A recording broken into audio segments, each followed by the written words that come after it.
Hi అండి, welcome back to my channel. మీషోలో మనం ఏదైనా ప్రోడక్ట్ సేల్ చేస్తే లాభమా నష్టమా, ప్రైసింగ్ని మనం ఎలా మేనేజ్ చేయాలి, మేనేజ్ చేసిన తర్వాత కూడా మనకు లాభాలు వస్తాయా నష్టాలు వస్తాయా? సో వీటన్నిటి టాపిక్ మీద మనకు ఈరోజు డీటెయిల్గా నేను ఈరోజు ఎక్స్ప్లెయిన్ చేస్తానండి. సో అంతకన్నా ముందు నమస్తే, నేను మీ రూపాని. మీరు నా ఛానల్ కనుక ఫస్ట్ టైం విజిట్ చేస్తుంటే సబ్స్క్రైబ్ చేసుకోండి. లేటెస్ట్ వీడియోస్ అప్లోడ్ చేసిన ప్రసారి నోటిఫికేషన్ రావాలంటే పక్కనే ఉన్న బెల్ ఐకాన్ క్లిక్ చేసి ఆల్ అనే ఆప్షన్ని యాక్టివేట్ చేసుకోండి. మీ అందరికీ తెలుసు నేను శారీ బిజినెస్ చేస్తున్నానండి. వాట్సాప్ లింక్ అనేది నేను డిస్క్రిప్షన్లో అండ్ కామెంట్లో పిన్ చేస్తాను. మీరు జాయిన్ అయిపోండి. లేటెస్ట్ అప్డేట్స్ పోస్ట్ చేస్తూ ఉంటాను. నచ్చితే శారీస్ పర్చేజ్ చేసుకోండి. సో ఇప్పుడు వీడియోలోకి వెళ్ళిపోదామండి. మీషోలో ఫస్ట్ నేను లాగిన్ అయిన వెంటనే నాకు జిఎస్టీ ప్రాబ్లం ఏం లేదు. ఎందుకంటే అంతకుముందు నేను ఒక వెబ్సైట్ డిజైన్ చేయించుకోవటానికి నేను జిఎస్టీ తీసుకోవాల్సి వచ్చింది. సో జిఎస్టీతో లాగిన్ అయ్యాను. సో నేను నా దగ్గర ఉన్న ప్రోడక్ట్స్ అన్ని కూడా లిస్ట్ చేశానండి. లిస్ట్ చేసిన తర్వాత నాకు ఈరోజు ఈవినింగ్ నేను లిస్ట్ చేస్తే నెక్స్ట్ డే మార్నింగ్ నాకు ఒక 6 to 7 ఆర్డర్స్ అయితే వచ్చాయి. ఆ నెక్స్ట్ డే ఒక 5-6 ఆర్డర్స్ వచ్చాయి. ఆ నెక్స్ట్ డే ఒక 10 ఆర్డర్స్ వచ్చాయి. ఈ విధంగా నాకు 1 మంత్లో 40 to 50 ఆర్డర్స్ దాకా వచ్చాయండి. సో ఆర్డర్స్ వచ్చింది ఒక ఎత్తు అయితే, ఆర్డర్స్ రాగానే మనం చాలా హ్యాపీ అవుతాము అండ్ సేమ్ టైం కన్ఫ్యూజ్ కూడా అవుతాము. ఎలా ప్యాకింగ్ చేయాలి? నాకు నెక్స్ట్ డే వచ్చింది కాబట్టి నాకు టైం కూడా లేదు, ఆలోచించుకునే టైం వస్తుందని అనుకోలేదు. జస్ట్ నేను సరదాగా మీషోలో లాగిన్ అయ్యి అందరూ మీషోలో సేల్ చేస్తున్నారు కదా, ట్రై చేద్దామని. జిఎస్టీ ఉండటం వల్ల నాకు ఇమ్మీడియట్గా అన్ని కూడా వెరిఫికేషన్ అనేది త్వరగా ప్రాసెస్ కంప్లీట్ అయిపోయింది అనమాట. సో ఈ విధంగా లాగిన్ అయిన తర్వాత ఆర్డర్స్ వచ్చాయి కదండి. ఆర్డర్స్ రాగానే కంగారుగా 1-2 అయితే నేను స్టేషనరీకి వెళ్ళి తెప్పించాను. ఇంకా మా వారికి ఏం చేశానంటే, నాకు కొంచెం ఫైనాన్షియల్ ప్రాబ్లం ఏం లేదు కాబట్టి మా వారికి నేను హడావుడి చేశాను. నాకు ప్రింటర్ కావాలి, రోజు స్టేషనరీకి వెళ్ళి లేబుల్స్ తెచ్చుకోలేను, నాకు ఆర్డర్స్ వస్తూనే ఉంటాయి మీషోలో. సో కాబట్టి నాకు ప్రింటర్ కొనండి అని. అదే అంటారు కదా, ఎంకి పెళ్ళి సుబ్బి చావుకొచ్చిందని. సో ప్రింటర్ కొనిచ్చేసుకున్నాను అనమాట. నెక్స్ట్ డే వెళ్ళే కొన్నామండి. ఎక్కువ టైం కూడా తీసుకోలేదు. నష్టపోవటానికి చాలా తొందరగా నష్టపోతాం ఎవరైనా. లాభం ఏమో చాలా కష్టపడతాం లాభం తెచ్చుకోవటానికి. సో ఈ విధంగా ప్రింటర్ అయితే కొన్నాను.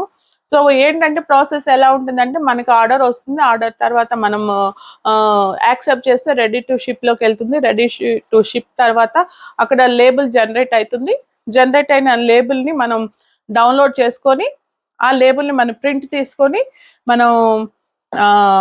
మనం ప్యాకింగ్ చేస్తాం కదా, దాని మీద స్టిక్ చేసేసి మన లాజిస్టిక్ పార్ట్నర్స్కి ఇవ్వాలి.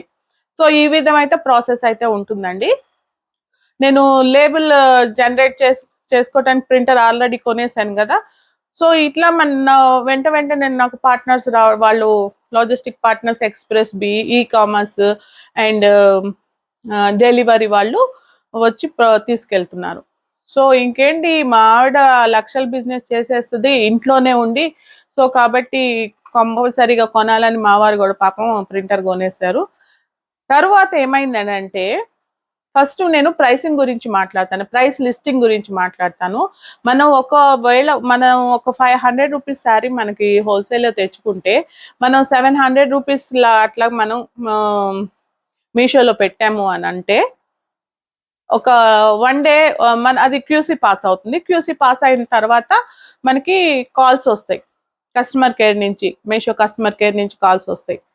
మేడం, మీరు సో అండ్ సో శారీస్ అన్నీ కూడా వ్యూస్ తక్కువ అయిపోతున్నాయి. ఎందుకు అంటే కాంపిటీటర్ ప్రైస్ తక్కువగా ఉంది, మీరు ఎక్కువ పెట్టారు కాబట్టి ఆ ప్రైస్ తగ్గించండి, దాన్ని యాక్సెప్ట్ చేయండి. అక్కడ మీరు పంపించిన యాక్సెప్ట్ అని వస్తుంది ప్రతి ఒక్క శారీ పక్కన. దాన్ని యాక్సెప్ట్ చేయండి, చేస్తే మీకు వ్యూస్ ఎక్కువ వెళ్తాయి కాబట్టి మీకు ఆర్డర్స్ వస్తాయి. దానివల్లే మీకు ఆర్డర్స్ రావట్లేదు అనేసి వాళ్ళు కాల్ చేస్తారు. మన ప్రైసింగ్లోకి దాంట్లోకి వెళ్ళామంటే మనకు కూడా తెలుస్తుంటుంది. ఒక సర్కిల్ ఉంటుంది, గ్రీన్ కలర్లో ఉన్నాయని ఓకే లిస్ట్ అనమాట, ఎల్లో కలర్లో ఉన్నాయని మనకు కనిపిస్తుంటుంది. Accept this price for this price, competitor price ఇలా ఉంది, మీరు ప్రైస్ తగ్గించండి అని వస్తుంది. సో అల్టిమేట్గా ఏంటంటే, బల్ల గుద్ది చెప్పాల్సింది ఏమనుకుంటున్నాను అంటే, మీషో వాడికి సెల్లర్స్ కన్నా మెయిన్ కస్టమర్స్ చాలా ఇంపార్టెంట్. వీలైనంత వరకు తగ్గించి ప్రైస్ ఇవ్వటానికి ట్రై చేస్తూ ఉంటాడు మీషో వాడు. దీంట్లో మీషో వాడు నష్టపోడు, లాజిస్టిక్ పార్ట్నర్స్ నష్టపోరు, కస్టమర్స్ నష్టపోరు. ఓవరాల్గా నష్టపోయేది వచ్చేసి సెల్లర్, అమ్మే వాళ్ళు చాలా నష్టపోతారండి. సో కాబట్టి మీషోలో మీరు ఎవరన్నా ఆలోచన చెయ్యాలి, బిజినెస్ చేయాలనుకున్న వాళ్ళు మీరు ఫస్ట్ మానేసేయండి. నష్టం తప్ప లాభం ఏమి లేదు. ఎందుకంటారా, అది కూడా నేను చెప్తాను. ప్రైసింగ్ నేనేం చేశాను అంటే, స్టార్టింగ్ కదా, నేను 500 ఐటమ్స్ 700 వేసుకున్నాను కదా, సో తగ్గిద్దాము అనేసి నేనేం చేశాను, వాళ్ళు ఏంటంటే 600 ఫస్ట్ 600కి మనకి ప్రైసింగ్ ఎడిటింగ్ చేయమని వస్తుందండి. సరే, ఒక 500 అయితే 600, ఒక 100 బ్యాడ్జిన్ ఉన్నా పర్వాలేదులే, ఏముందిలే, కొత్త కదా, కొంచెం దాంట్లో ఫాలోవర్స్ కూడా ఉంటాయి. ఫాలోవర్స్, ఇంతమంది ఫాలోవర్స్, మన శారీ క్వాలిటీ, రేటింగ్, ఇవి కూడా మనకి రేటింగ్స్ చూపిస్తుంటాయి అనమాట. అది మీరు చూస్తారు కదా పర్చేజ్ చేసేటప్పుడు, ఆల్రెడీ 4.1, 4.5, 3. అలా మనకి స్టార్ రేటింగ్ కూడా ఉంటుంది అనమాట. సో ఈ విధంగా నేనేం చేశాను అంటే, ఓకే 600 అంటున్నారు కదా, ఓకే చేద్దాం అనేసి అన్ని కూడా ప్రైసెస్ చూసుకొని యాక్సెప్ట్ చేశాను. ఇందులో మీరు గమనించాలి అంటే, కొత్త కదండి నేను చెప్తున్నా. సో అన్ని యాక్సెప్ట్ చేశా. అక్కడ 600 చూపిస్తుంది, బట్ మీషో ప్రైస్ వచ్చేసేసి 500 చూపిస్తుందండి. నాకు అకౌంట్లో ఎంత పడుతుంది అన్నది కూడా చూసుకోవాలా మనం. నేను చూసుకోలేదండి. 500 రూపీస్ మీ అకౌంట్ ట్రాన్స్ఫర్ అవుతుంది. మీషో ప్రైస్ ఇది, మీ ప్రైస్ ఇది. అంటే మీషో వాడి ప్రైస్ కన్నా మన ప్రైస్ తక్కువ ఉండాలి. సో కాబట్టి నా ప్రైస్ కన్నా ఇంకా బ్యాంక్ ట్రాన్స్ఫర్ ఇంకా తక్కువ. సో ఈ విధంగా ప్రైస్ని యాక్సెప్ట్ చేశా. యాక్సెప్ట్ చేసిన ఒక 3-4 డేస్కి మళ్ళీ మెసేజ్ వస్తుంది, డ్యూ టు హై కాంపిటీషన్ మీకు వ్యూస్ తగ్గిపోతున్నాయి, సో మీరు యాక్సెప్ట్ చేయండి. సేమ్ శారీస్ ఒక్కొక్కసారి కొన్ని పంపిస్తుంటారు మనకి, యాక్సెప్ట్ చేయండి. అమ్మో, మళ్ళీ ప్రైసింగ్ తక్కువ అంటున్నారు, అయ్యో ఎట్లా, నాకు తెచ్చుకున్న శారీస్ అన్ని అవుతాయో అవ్వవో, ఈ భయం అండి ఫస్ట్ మెయిన్. ఈ భయం, మనం శారీస్ తెచ్చుకొని సేల్ చేయలేమో అన్న భయాన్ని మనం చాలా తగ్గించి అమ్ముదాము అన్నది మనకి మనసులో వచ్చేస్తుంది. సో ఫస్ట్ ఈ భయం పోగొట్టుకుంటే అన్నీ పోతాయండి. సేమ్ శారీస్ ప్రైసింగ్ లిస్ట్ నేను తగ్గించమని మళ్ళీ మెసేజ్ వచ్చింది. ఓకే, అది ఎప్పుడు 400, బ్యాంక్ ట్రాన్స్ఫర్ 370. ఈ విధంగా తగ్గించు అని ప్రైసింగ్ వస్తుంది. సరే ఎంతో కొంతలే స్టాక్ అయితే తెచ్చాను, అమ్మేసుకుందాంలే, ఎంతో కొంతలే మినిమం రేట్ అన్నా వస్తే, మనకి ఫాలోవర్స్ పెరిగితే అప్పుడన్నా మనకి బిజినెస్ ఎక్కువ వస్తుందేమో అనేసి నేను అది కూడా యాక్సెప్ట్ చేశాను. సో ఓవరాల్గా నాకు 500 పడ్డ శారీ 700 కాదు, 600 కాదు, 350 నా అకౌంట్లోకి ట్రాన్స్ఫర్ అయ్యాయి. ఇది ఒక్క ఎత్తు అయితే, ప్రైసింగ్ వల్ల ఈ విధంగా నష్టపోతుంటాము. అండ్ ఇంకోటండి, కస్టమర్ కేర్ వాళ్ళకి either English are Hindi, English అట్లా వచ్చిన వాళ్ళని హైర్ చేసుకుంటారు, హిందీ బాగా మాట్లాడతారు. సో వాళ్ళకి హిందీ ప్రాపర్గా వచ్చు. మీరు మీషోలో జాయిన్ అవ్వాలి, మీరు మీషోలో కనుక బిజినెస్ చేయాలి అనుకుంటే ఏదర్ ఇంగ్లీష్ ఆర్ హిందీ వచ్చి ఉండాలండి. సో ఈ విధంగా అయితే ఉంటుంది దాంట్లో. మీషోలో ప్రాసెస్ చెప్తున్నాను. కస్టమర్ రిటర్న్ గురించి చెప్తున్నానండి. కస్టమర్ రిటర్న్ ఎంత అన్యాయంగా ఉంటుందంటే, కస్టమర్ రిటర్న్ మనకు వచ్చే 1-2 శారీస్ కస్టమర్ రివ్యూ ఏమిస్తారో తెలుసా అండి? Wrong product. ఒక్క శారీ ఆర్డర్ వస్తుంది, ఒక్క శారీని రాంగ్ చూసి జాగ్రత్తగా ప్యాక్ చేసి నేనైతే థ్యాంక్ యూ లేబుల్ కూడా అంటించి పంపిస్తా. Wrong product, defect product, damage products, అసలు వాళ్ళ రివ్యూస్ చూడాలనండి. దీనివల్ల మనం ఇంకోటి కూడా నష్టపోతామండి, మన రేటింగ్ పోతుంది. దానివల్ల ఇది చెప్తున్నా నేను. సో కస్టమర్ రివ్యూ ఇవ్వకుండా నచ్చలేదు అంటే కొంచెం ఏదన్నా మనకి రేటింగ్ తగ్గదు. కానీ క్వాలిటీ బాగాలేదు అని కానీ, లేదా మనకి డ్యామేజ్ ప్రోడక్ట్, రాంగ్ ప్రోడక్ట్ పంపించారని కానీ వాళ్ళు రివ్యూస్ ఇచ్చారంటే మాత్రం మన రేటింగ్ తగ్గిపోతుంది. సో ఈ విధంగా కూడా ఒక నష్టం. తర్వాత రిటర్న్ అయ్యేటప్పుడు మన కస్టమర్ దగ్గరికి వెళ్ళి వాళ్ళు రిటర్న్ పెట్టేసుకుంటారు కదా. సరే, కస్టమర్ దగ్గరికి వెళ్ళిపోయిన ఐటమ్ ఎలా వస్తుందో తెలుసా అండి? చక్కగా వేసుకుంటారు, కట్టుకుంటారు. ఎట్లా అంటే ఫ్రెష్నెస్ అంతా పోతుంది శారీలో. నేను శారీస్ అమ్ముతాం కాబట్టి శారీ గురించి చెప్తున్నా. ఫ్రెష్నెస్ అంతా పోతుంది. నలిపి ప్యాక్ అయ్యి ముందే మనకు కొరియర్లో అటేసి ఇటేసి మనకి సగం పాడవుతుంటుంది శారీ. మనకి వాళ్ళు కవర్ కూడా తీసేస్తారు కాబట్టి ప్రాపర్గా ఉండదు. ఈ లాజిస్టిక్ పార్ట్నర్ కవర్లో వస్తుంది అనమాట. అది లూజుగా కవర్ లేకుండా వస్తుంది.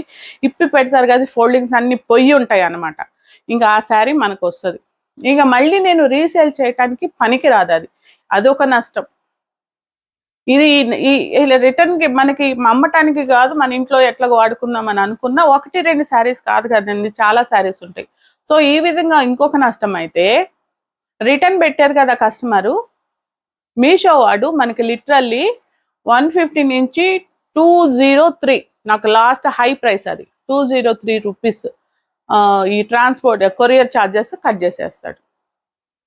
ఆర్టీఓ అయితే పర్వాలేదు. ఆర్టీఓ అంటే ఒక కస్టమర్ దగ్గరికి వెళ్తే కస్టమర్ లేకపోయినా, లేకుంటే కస్టమర్ తీసుకోకుండా అలాగే పార్సల్ యాజ్ ఇట్ ఈజ్ వచ్చేసిందనంటే మనకి ఏమి ఛార్జెస్ ఉండవండి. బట్ కస్టమర్ ఓపెన్ చేసి ట్రై చేసి నచ్చలేదని బ్యాడ్ రివ్యూస్ పెట్టి మనకి ప్రోడక్ట్ వన్స్ వచ్చేసిన తర్వాత మనకి మరి వాళ్ళ కొరియర్ ఛార్జెస్ తీసేసుకుంటారు 150 నుంచి 200.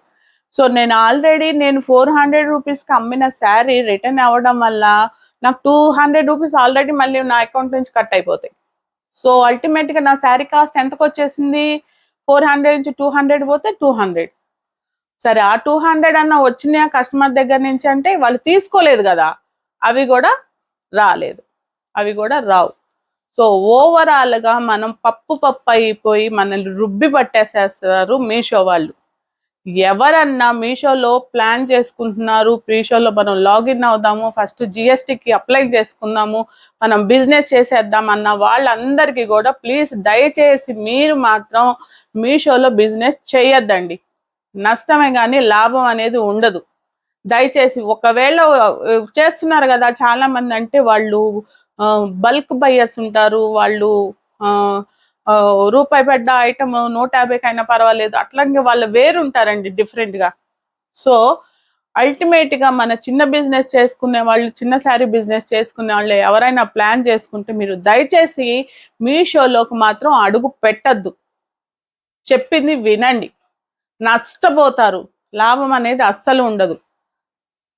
సో చాలా కష్టపడి మీ అమౌంట్స్ని కొంచెం కొంచెంగా పోగు వేసుకొని శారీస్ తెచ్చుకొని బిజినెస్ చేయాలనుకునే వాళ్ళు మీరు దయచేసి ఎట్టి పరిస్థితుల్లో కూడా మీషోలోకి రావద్దండి. లేదక్క మేము ట్రై చేస్తాం, మాకేం ప్రాబ్లం లేదు, మాకు ఎన్రోల్మెంట్ అవ్వాలనుకుంటున్నాము, మేము ఒకసారి మేము చూస్తాము చేస్తాము మీషోలో అని అంటే ఎలా లాగిన్ అవ్వాలి, ఎలా ఎన్రోల్ అవ్వాలన్న డీటెయిల్స్ కావాలనుకుంటే కింద కామెంట్ చేయండి, ఆ వీడియో కూడా చేస్తాను. నేను చేయటం ఏముంది, ఆల్రెడీ చాలా మంది అలా చేశారు, ఆ వీడియోస్ అన్న చూడండి. లేదక్క మీరు క్లియర్గా ఎక్స్ప్లెయిన్ చేయండి అంటే మాత్రం నాకు కింద కామెంట్ చేయండి, దాని గురించి కూడా నేను వీడియో చేస్తాను. సో ఓవరాల్గా ఇదండి వీడియో. దయచేసి మీషోలో సెల్లర్గా మాత్రం మీరు బిజినెస్ చేయొద్దు. సో హోప్ ఈ వీడియో మీకు యూజ్ అవుతుంది అనుకుంటున్నాను. మరొక వీడియోతో మళ్ళీ కలుద్దాము. Until then take care, bye bye.